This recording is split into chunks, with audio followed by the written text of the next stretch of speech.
U današnjoj emisiji ću vam, moji dragi gledatelji, nešto više govoriti o orašastim plodovima i kada ih zapravo ne smijete konzumirati.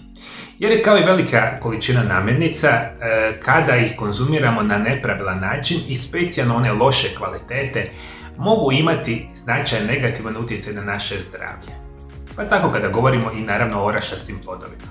Realno kada jedete orašaste plodove, kada su organski uzgojeni i u normalnim zdravim količinama, imat ćete iznimne zdravstvene blagodati. Međutim, jedući orašaste plodove koji su tretirani sa velikim brojem pesticida, herbicida, o tome će u današnjoj emisiji pričati, na drugi način mogu značajno pogoršati vaše zdravlje.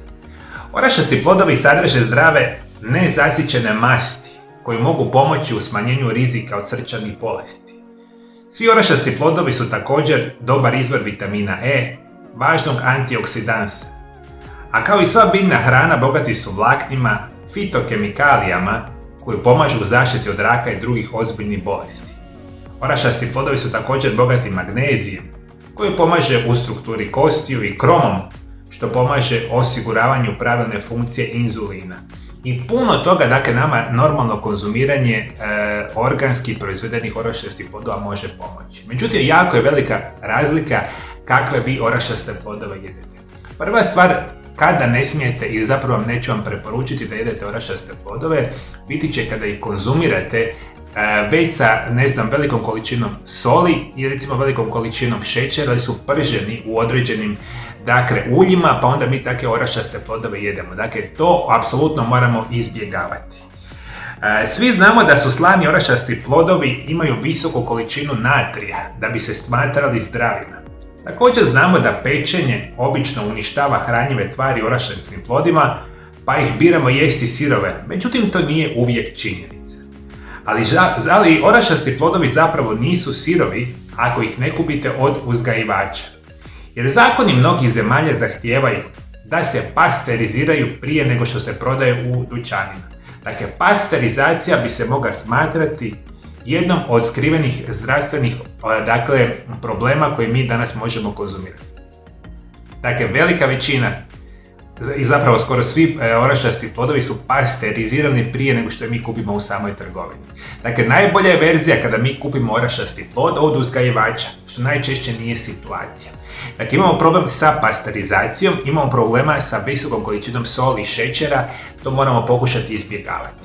Isto tako, analiza sirovih i prerađenih pistacija, badema, lješnjaka i sezama obavljena u časopisu Journal of Agriculture and Food Chemistry još iz 2008. godine, rezultati su pokazali povećanje pokazatelja oksidacije lipida u pečenim i toplinski obrađenim orašastim plodovima u uspoređivanju sa samim sirovima. Postoji velika razlika kada mi konzumiramo orašaste plodove, pečene ili sirove. Nisu uvijek sirovi super zdravi, jer u nekim situacijama, koje ću vam malo kasnije objasniti, bolji su pečena ova verzija ili na visokim temperaturama. Međutim, specijalno kada govorimo o pistacijima, bademima, lješnjacima i sezamom, znamo da je ova situacija loša, jer proizvode prilikom pečenja određene vrste masnoća koje kasnije nama u organizmu djeluju kako mi ne želimo. Vodimo računa od ovoga tipa. Orašasti plodovi, kao što su pistaci, ovo što sam nabrojao, želimo konzumirati sirove. Međutim, specijalna priča je vezana sa indijskim oraščićima i kikirikijem, koje pečenje poboljšava antioksidativne sposobnosti. Studije pokazuju da sirovi kikiriki je imao najmanju količinu antioksidanasa.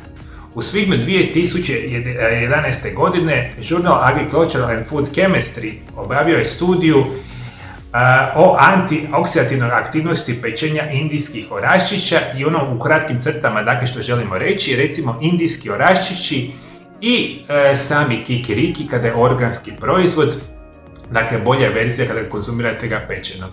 Evo, ko bi to rekao. Isto tako dolazimo do one velike problema, a to će biti pesticidi i herbicidi. Možemo reći, orašasti plodovi se često prskaju kada budu ubrani ili ako imaju oštećenja tijekom rasta. Još jedna bitna informacija, svi orašasti plodovi lako upijaju pesticide zbog visokog sadržaja ulja. Tako da biste zaista trebali kupiti organske proizvode ili sami oljuštite same orašaste plodove. Dakle, nažalost je situacija činjenica da veliki broj tih orašastih plodova se jednostavno tretira visokom koncentracijom herbicida i pesticida. I kod njih je još apsolutno veliki problem što jako lako ubijaju te štetne kemikalije i onda mi kad jednog dana kupujemo u dućanima imamo puno goru perspektivu. Dakle, još jednom napominjem, tražite organski proizvedene orašaste plodove, daleko su bolja verzija. Često postoje puno pesticida i fungicida koji se prskaju po orašastim plodovima nakon što su oljušteni. Indijski oraščići mogu se poprskati endosulfanom, kemikalijom koja je vrlo štetna i za ljude i za životinje. Pistacije se mogu često tretirati fosmatom, koji prema studiji koju je provelo sveučilište Cornell uzrokuje tumore jetre i karcinome. Monsantov glikofosfat pesticid uzrokuje rak, također se može prskati po pistacijima kako bi se ljuska lakše otvorila.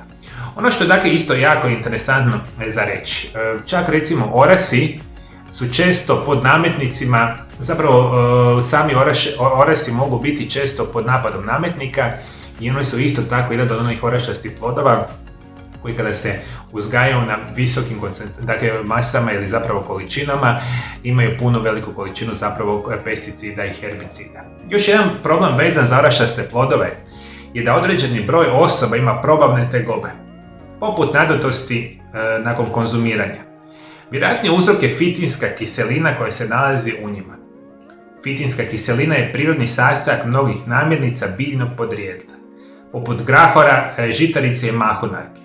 To je glavni skladišni oblik fosfora i ostalih minerala u biljkama te sudjeluje u razvoju stabljike, ploda i samoga sjemena.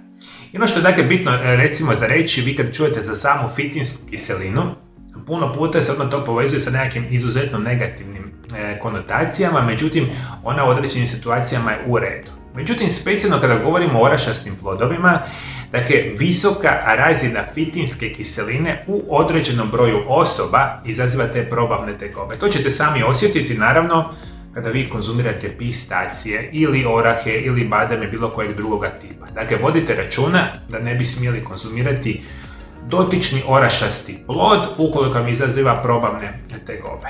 Isto tako možemo reći još jedna bitna informacija vezano za sami kikiriki. Alergije na kikiriki kao na orašasti plodove su neobjašnjivo dramatično se povećale u zadnjih nekoliko desetljeća. I to ono što bi zapravo htio reći kao informaciju za kraj. Mi danas smo svjedoci da za 20 do 30 godina izuzetno je veliki porast osoba koji imaju alergije na orašaste plodove. Što mislite, dragi moji gledatelji, zašto je to tako? Ajde komentirajte dolje ispod video zapisa. Specijalan problem bude vezan za kikiriki. Zaštitni kalup kikirikija je mekan i jednostavno pušta tvari koje se nalaze u tlu.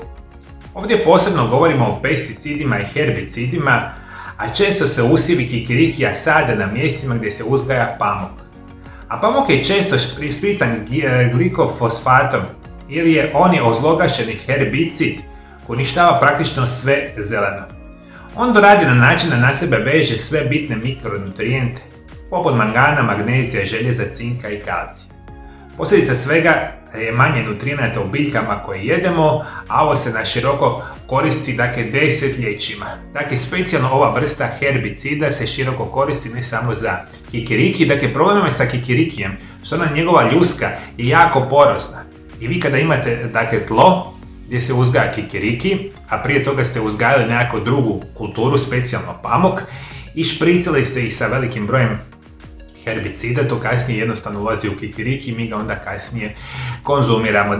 I to je perspektiva kako trebamo izbjegavati. Ono što ću vam zapravo preporučiti.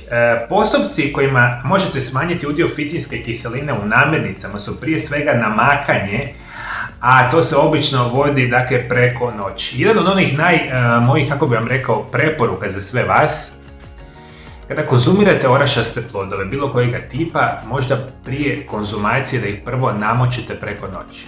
Bademi, lješnjaci, oraci, pistacije uzmete jednostavno u posudu sa vodom, namočite i ostavite ju preko noći. Sutra ujutro procjedite vodu, ostavite neka se orašasti plodovi zapravo osuše i onda imate dakle puno manju koncentraciju svih tih kemikalija. Generalno još jednom za kraj.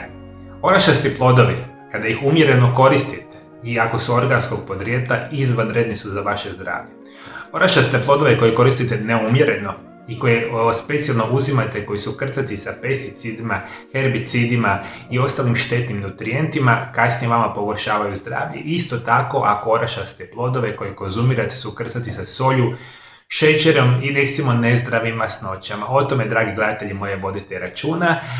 Kakva su vaše iskustva sa korištenjem orašastih plodova, da ste imali možda nekakvih problema? Komentirajte dolje ispod videa. I prije nego što odete, moji dragi gledatelji, koji su iznimne zdravstvene blagodati? Možda najzdravije orašasto ploda na svijetu, koji se naziva bademi. Za više informacija o samim bademima pronađite ovom video zapisu pored mene. Nemojte ga zaobići pogledati. Hvala najljepše što me pratite, pratite me i dalje. Do druge emisije.